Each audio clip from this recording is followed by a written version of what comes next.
Olá, olá pessoal, tudo bem? Bom dia, estamos juntos mais uma vez. Hoje é 11 de agosto.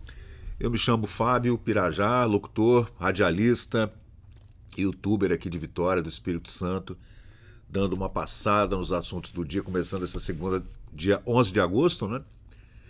E a gente já começa com essa notícia triste, muito triste mesmo, que é a morte do Uribe. Sofreu aquele atentado terrível, a bala, né, em junho, dia 7 de junho. Ele estava num comício, né? Ele é candidato na Colômbia, gente, a presidente. É um candidato de centro-direita.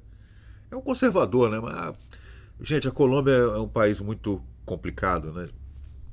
Meu Deus, eu fico muito triste mesmo para começar a semana com uma notícia dessa, horrorosa. Aí a gente compara com o Bolsonaro em 2018, durante a campanha em Juiz de Fora, né?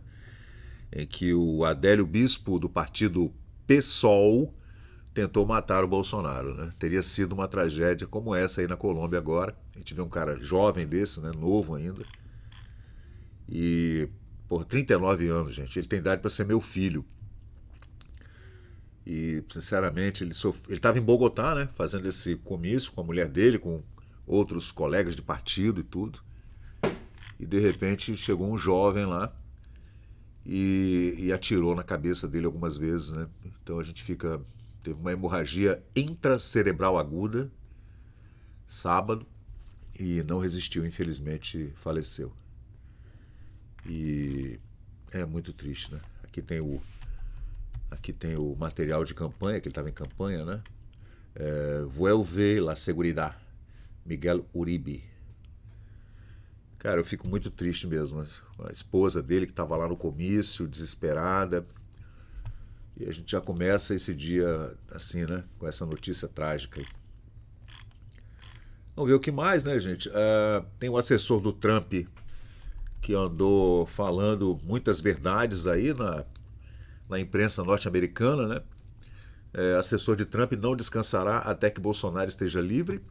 Nunca vou desistir até que Bolsonaro seja livre, disse esse assessor do Trump na Casa Branca. Tá aí. Que é o Jason Miller. Vocês veem ele aí com o Trump. E, gente, agora tá um imbróglio danado, né? Porque o Alexandre de Moraes levou o recurso da prisão em domicílio do Bolsonaro para a primeira turma. E a primeira turma vai ter que votar. E aí a gente fica pensando assim, será que o pessoal da primeira turma, Carmen Lúcifer, Cristiano Zanin, vai vendo, é tudo de esquerda. Cristiano Zanin é advogado do Lula, né? Na Suprema Corte. É bizarro. O pagamento que Lula deu a ele foi uma cadeira na Suprema Corte, né? Ainda Luiz Fux, que a gente não sabe, está em cima do muro. A gente não sabe qual é de Luiz Fux. Ainda Flávio Dino e Alexandre de Moraes. Caramba, gente, é bizarro, né? E se eles votarem ainda a favor dessa prisão domiciliar do Bolsonaro, antes do cara ser julgado, né? Ele ainda é réu, não foi julgado, já está preso. Né? Como assim, né? Aí eles podem tomar Magnitsky, assim como tomou Alexandre de Moraes. Será que a ideia do Alexandre de Moraes era levar para a primeira turma em votação, na primeira turma do Supremo, para que todo mundo tomasse uma Magnitsky junto com ele, hein? Porque se o cara acha que tomar uma lei Magnitsky não é nada, isso aí passa daqui a pouco, né? Não vai acontecer nada, daqui a pouco o Trump sai, aí vai entrar talvez um democrata, o democrata anula essa Magnitsky, mas eu acho que não, hein? Essa lei Magnitsky, gente, ela é uma lei que foi aprovada em 2012 e é uma lei daquelas que a gente chama de bipartidária. Os dois partidos fecharam consenso, os republicanos e os democratas, no Congresso americano e aprovaram a lei. E é uma lei de Estado, ela não é uma lei de governo. Entra um, sai outro, anula aquela lei. Não. Essa Magnitsky é uma lei de Estado, tá? Então, gente, é complicado. Mas vamos lá. Pessoal, Vitória é uma cidade quente pra caramba, né? Eu moro em Vitória, aqui na ilha de Vitória. Só que esse inverno está sendo completamente atípico, tá frio em Vitória. Agora foi 16 graus essa madrugada em Vitória. Agora são 8 horas da manhã, tá 19 graus, o que é inédito em Vitória. 19 graus é congelante para capixaba. E na região de montanha aqui, o lugar mais frio tá 11 graus, fez 7 de madrugada. Aí já viu, para quem tem assim, renite, né? Problemas de respiratórios. Peço desculpas. Mas vamos continuar aqui. Mais notícias. Aí Marina Silva não interessa pra ninguém. Essa mulher chata pra caceta. Tartaruga Ninja, né? Aí a gente vê aqui as temperaturas, né? Onda de frio avança e chega ao sudeste e também em 5 capitais. Foi o que aconteceu, né? Já era uma previsão desde a semana passada. Quais serão as capitais? Aqui, Porto Alegre, 8 graus, Florianópolis, 8 graus, mínima, né? Curitiba, 5 graus em Curitiba, caraca, mano. São Paulo, 7 graus e Campo Grande, no Mato Grosso do Sul, 7 graus. Olha que espantoso, né? Caramba, gente, é isso aí. Como é que tá na sua cidade aí? Tá frio? Como é que tá? E vamos ver o que mais tem aqui de interessante. Teve a queda de um avião. Avião de deputado, hein? Nos Lençóis Maranhenses, hein? Eita, gente. Queda de avião de deputado. Bruna Emanuele, 23 anos, recém-formada em medicina veterinária. Manuel Vitor Brito, piloto da aeronave, era pai de 2 meninos. Meu Deus, né? Pessoal jovem, né? Poxa vida. O avião pertence ao deputado estadual Francisco Najib Buzar de Oliveira, do PSB, na cidade de Santo Amaro do Maranhão, Lençóis Maranhenses. Triste, hein? Mais uma dessas tragédias aí com aeronaves pequenas, né? Meu Deus, triste. Né? Mulher linda aqui, tá vendo? Rapaz jovem, infelizmente. Aliados de Bolsonaro sonham com negociação com o Supremo. Eu tava vendo ontem o Peter do Ancapson, né? E Lauro Jardim aí. E eu sigo o Peter, né, desde sempre. E ele faz umas análises que eu gosto muito, né? E ele estava falando sobre a possibilidade. Ele estava repercutindo uma matéria, que eu acho que era na Folha de São Paulo, falando sobre a possibilidade do Fux pedir vistas ao processo que pode dar 30 anos de cadeia, segundo o advogado Cacai, aquele que vai de bermuda e chinelo de dedo no Supremo, né?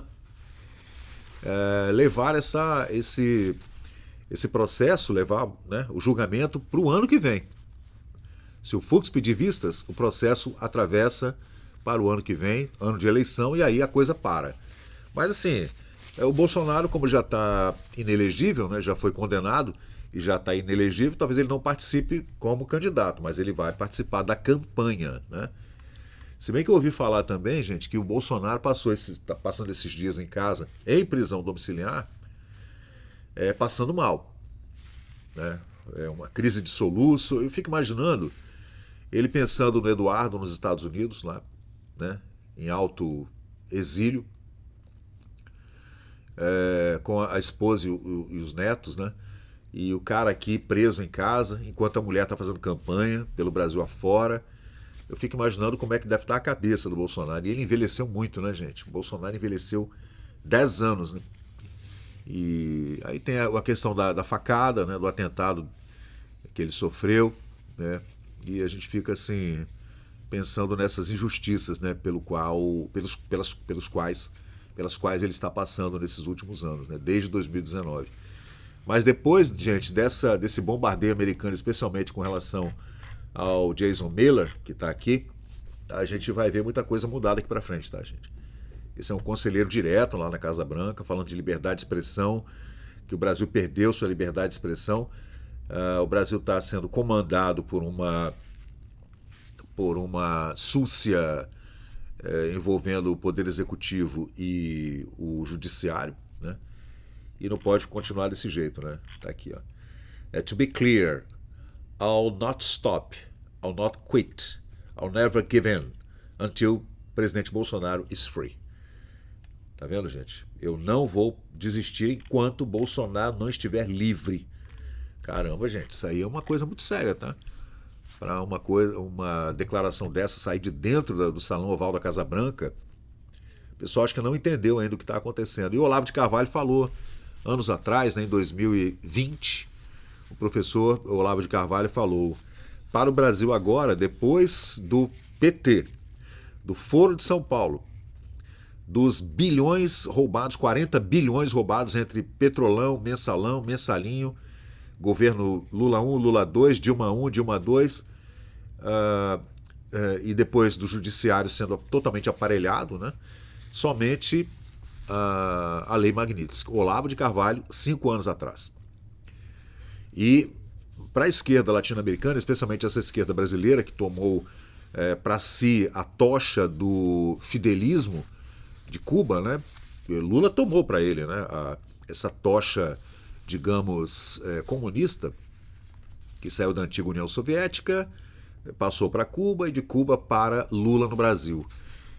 Bolsonaro foi uma vírgula na história, né? Porque se Bolsonaro não tivesse ganhado em 2018 e assumido em 2019, gente, se o Haddad tivesse ganhado, aquelas 2 cadeiras que o Bolsonaro indicou para a Suprema Corte, o André Mendonça e o Cássio Nunes Marques, não seriam 2 juízes de direita, digamos, seriam mais 2 da esquerda. Aí nós já teríamos uma Venezuela 2 no Brasil, com toda certeza, né? Infelizmente. Mas é isso, gente. Vamos começar o dia. Desejo a todo mundo uma semana maravilhosa. Hoje é 11 de agosto. E se você puder, por favor, deixa um like, confira aí se você está inscrito no canal. Peço que você se inscreva, porque me ajuda aqui. A gente está fazendo esse trabalho voluntário, também é um trabalho que eu gosto de fazer. Estou aqui no estúdio sempre gravando. Então, eu abri o canal para comentar essas notícias que são importantes para fazer essa homenagem hoje ao Uribe, que faleceu, infelizmente, depois do atentado do dia 7 de julho. A gente sente muito mesmo e manda as condolências para toda a família. Valeu, gente. Obrigado. Então, pessoal, valeu. Obrigado por acompanhar o vídeo até o final. Se você gostou desse conteúdo, deixa aí o seu like, porque isso ajuda muito o canal a crescer. Aproveita agora para se inscrever, ativar o sininho de notificações. Sua opinião e seu comentário são muito importantes para nós seguirmos melhorando aqui o nosso conteúdo. Valeu, gente. Eu sou Fábio Pirajá. Muito obrigado e até o próximo vídeo.